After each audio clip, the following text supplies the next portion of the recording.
వేదికను అలంకరించిన పెద్దలకు, మన ప్రియతమ నాయకులు ముఖ్యమంత్రి వర్యులు నారా చంద్రబాబు నాయుడు గారికి, మన కేంద్ర మంత్రివర్యులు మా గుంటూరు ఎంపీ అయిన పెమ్మసాని చంద్రశేఖర్ గారికి, ఎంఎస్ఎంఈ మినిస్టర్ కొండపల్లి శ్రీనివాసరావు గారికి, కలెక్టర్ గారికి, ఇతర అధికారులందరికీ, పెద్దలకు, అదేవిధంగా దేశ నలుమూలల నుండి మన ఆంధ్ర గడ్డపైకి వచ్చిన అద్భుతమైన కళాకారులకు మరియు నా ఆత్మ బంధువులైన డ్వాక్రా మహిళలందరికీ నా హృదయపూర్వక నమస్కారాలు.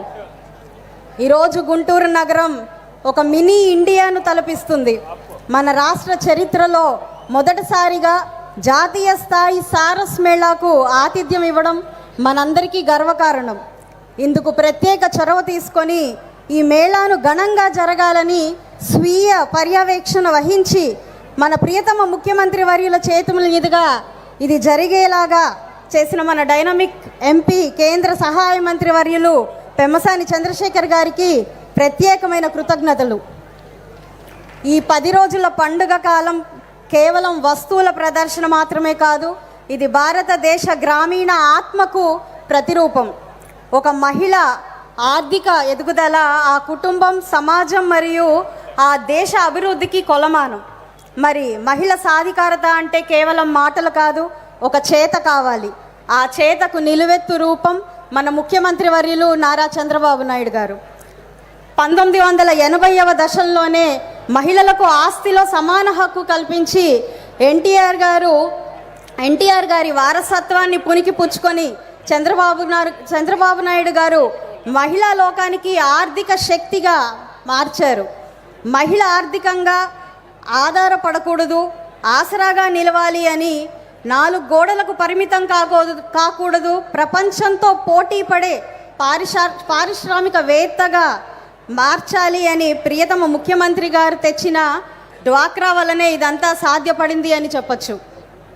ఒక చిన్న పొదుపు సంఘంగా మొదలైన ఉద్యమం ఈరోజు ఆంధ్రప్రదేశ్లో కోట్లాది రూపాయల టర్నోవర్తో దేశానికే ఆదర్శంగా నిలిచింది. మహిళా సంఘాల పొదుపు 20,000 కోట్లకు దాటింది. అది చంద్రబాబు నాయుడు గారి ఘనతగా మనందరం ఈరోజు వేనోళ్ల కీర్తించాల్సిన శుభ తరుణం ఇది. మహిళలను చంద్రబాబు గారు ప్రోత్సహించే విధానం, వారిపై ఉండే బాధ్యత చాలా ప్రత్యేకం. రాష్ట్రంలో ప్రతి డ్వాక్రా సోదరి ఏడాదికి కనీసం ₹1,00,000 సాధించాలన్నదే ఆయన ఆకాంక్ష. రాబోయే ఏడాదిలో 1.75 లక్షల మంది మహిళలను పారిశ్రామికవేత్తలుగా మార్చాలి అన్నది ఆయన కల. మహిళల భద్రత కోసం ప్రత్యేక రక్షణ వ్యవస్థను ఏర్పాటు చేసి ప్రతి సోదరి ధైర్యంగా బయటకు అడుగువేసే శక్తి టీమ్స్ను ఏర్పాటు చేసి ఆయన భరోసానిచ్చారు. కేవలం ఆర్థికమే కాకుండా మహిళల ఆరోగ్యం మరియు జీవన ప్రయాణాలు మెరుగుదల ఎంతో ప్రాధాన్యత ఇస్తున్నారు. అందులో ప్రధానంగా ప్రతి ఇంటికి 3 ఉచిత గ్యాస్ సిలిండర్లు పంపిణీ, ప్రతి బిడ్డకు తల్లికి వందన పథకం, స్వేచ్ఛ, స్వాతంత్ర, సాధికారత మరియు భద్రతకు భద్రతే ప్రధాన లక్ష్యంగా ఉచిత బస్సు ప్రయాణం ముఖ్యంగా నిలుస్తాయి. మహిళలు ఆర్థికంగా, సామాజికంగానే కాక రాజకీయంగా కూడా ఎదగాలి అన్నది ఆయన లక్ష్యం. స్థానిక సంస్థల్లో మహిళలకు 33% రిజర్వేషన్లు తీసుకువచ్చిన ఘనత కూడా మన చంద్రబాబు నాయుడు గారిదే. మహిళల పట్ల ఆయనకుండే నమ్మకం, ఆయన చేయూతనిచ్చే విధానం నా యొక్క స్వీయ అనుభవంతో మీ ముందు పంచుకోవాలనుకుంటున్నాను. మొదటిసారి ఎలక్షన్లో దిగి గుంటూరు పశ్చిమానికి క్యాంపెయినింగ్గా వచ్చినప్పుడు ఒక 3 కిలోమీటర్ల దూరాన్ని 2 గంటల పాటు ర్యాలీగా వచ్చినప్పుడు ఒకవైపు మా కేంద్ర మంత్రి పెమ్మసాని చంద్రశేఖర్ గారు, మరోవైపు నేను ఇరుపక్కల ఒంటి చేతితో వస్తూ ఉన్నప్పుడు మా మంత్రి గారు కొంత భయపడ్డారు. ఆడపిల్లవు కదమ్మా ఎందుకులే అన్నారు.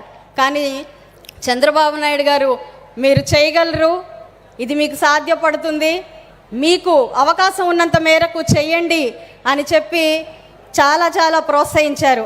ఆ చర్య గుంటూరు పశ్చిమలో ఎందరినో అబ్బురపరిచింది. దానికి ఈరోజు నన్ను బేష్ అనేలాగా చేసింది. దానికి కూడా కారణం మన ప్రియతమ నేత చంద్రబాబు నాయుడు గారు. అందుకే సార్, నాకు మీరు ఎప్పుడూ కూడా అభినవ పూలేలాగా కనిపిస్తారు.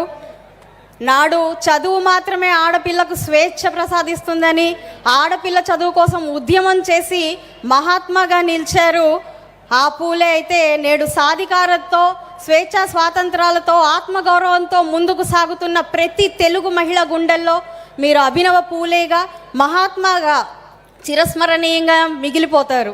మరి నేడు మీతో, మీ ఆలోచనతో, సంస్కరణలతో తోడ్పాటును అందిస్తున్న డిప్యూటీ సీఎం పవన్ కళ్యాణ్ గారు, పైనుంచి ఆశీర్వాదాన్ని అందిస్తున్న మంత్రి నరేంద్ర మోడీ గారు, త్రిశక్తిగా, త్రిమూర్తులుగా మహిళలను ఆదిపరాశక్తులుగా మారుస్తున్న మీ విధానానికి పాదాభివందనాలు తెలుపుతున్నాను సార్. మహిళా సాధికారత మేళాలో మహిళా పక్షపాతి అయిన మన ప్రియతమ ముఖ్యమంత్రి వర్యుల సమక్షంలో ఈరోజు మహిళా ఎమ్మెల్యేగా ఉన్న నా పశ్చిమ నియోజకవర్గంలో ఈ అద్భుతమైన కార్యక్రమం జరుపుకోవడం, మీతో ఈ వేదిక పంచుకోవడం నిజంగా నా యొక్క జీవితంలో ఒక చెరగని ముద్రలాగా, ఒక మంచి అనుభూతిలాగా మిగిలిపోతుంది. దానికి ఆ అనుభూతిని అందించిన మంత్రివర్యులు పెమ్మసాని చంద్రశేఖర్ గారికి, అవకాశం ఇచ్చిన చంద్రబాబు నాయుడు గారికి, ఇతర పెద్దలకు మీ అందరికీ పేరు పేరున నమస్కారం. జై హింద్, జై శ్రీ శక్తి, జై చంద్రబాబు నాయుడు, జై తెలుగుదేశం. ధన్యవాదములు మేడం. ఇప్పుడు మన గౌరవ మంత్రివర్యులు ఎంఎస్ఎంఈ గౌరవనీయులు శ్రీ కొండపల్లి శ్రీనివాస్ గారిని మాట్లాడవలసిందిగా కోరుతున్నాం.